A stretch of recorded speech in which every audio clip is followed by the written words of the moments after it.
नमस्कार, मी ॲडव्होकेट विशाल मोहिते, भारतीय मजदूर संघाचा प्रदेश मंत्री आणि आमचे सहकारी आहे. रात्रीचे 9 वाजले. मला वाटतं की सगळ्या सुरक्षा रक्षकांच्या मनात एक प्रश्न आहे. म्हणजे मलाही फोन प्रचंड येत आहेत. मीही उत्तर देऊन माझ्या तोंडाला फेस आला. परंतु एक काल जी निविदा पडली आणि साहेब फार व्हायरल झाली निविदा, त्यामुळे लोकांच्या मनात फार प्रश्न आहे की वर्दी संदर्भात काय होणार.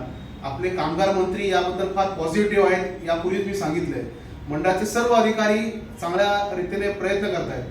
रात्रीचे 9 वाजताही आपले डोके साहेब या मुंबई मंडळाचे अध्यक्ष आपले असिस्टंट लेबर कमिशनरसाठी प्रयत्न करत आहेत आणि खरोखर सकारात्मक चांगली बाब आहे.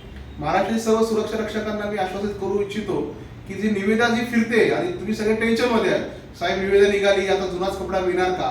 उद्या एक बैठक आहे आपल्या प्रधान सचिव मॅडम बरोबर.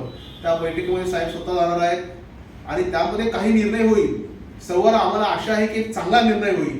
आणि निविदामध्ये आपण असं केलं की त्यामध्ये अजून कुठलाही कलर नाही दिला, तो कलर पेंडिंग आहे. त्यामुळे घाबरून जाऊ नका, एकदम निराश होऊन जाऊ नका.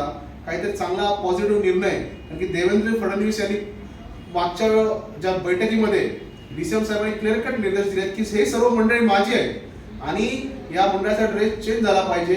तुमच्या भविष्याची चिंता ही बरोबर आहे. एमएसएफचा अतिक्रमणचा पण मुद्दा आता साहेबांवर चर्चेला आणि आपलं बोर्ड फार सकारात्मक आहे.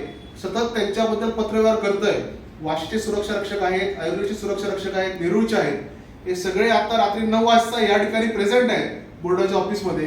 आणि एमएसएफचं अतिक्रमण पण बोर्ड चांगल्या पद्धतीने डिफेंड करतंय, चांगल्या पद्धतीने पत्रव्यवहार करतंय आणि त्या ठिकाणी सुरक्षा रक्षकांचे गार्ड, आपले सुरक्षा रक्षक मंडळाचे गार्ड रात्री प्रयत्न करतंय.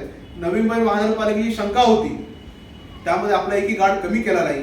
एमएसएफचं अतिक्रमण होतंय, परंतु ते थोपवण्यात अधिकारी आपले सक्षम आहेत. कोणी घाबरून जाऊ नये आणि विनाकारण सगळ्यांना, युनियनवाल्यांना, अधिकाऱ्यांना विनाकारण टॉर्चर करू नये. आपण त्याबद्दल चांगला निर्णय घेतलेला आहे. उद्या साहेब त्या संदर्भात पत्र पाठवतील. त्यामुळे वर्दीचा प्रश्न अजून प्रलंबित आहे. चांगली बातमी लवकरच येईल अशी आशा करतो. धन्यवाद.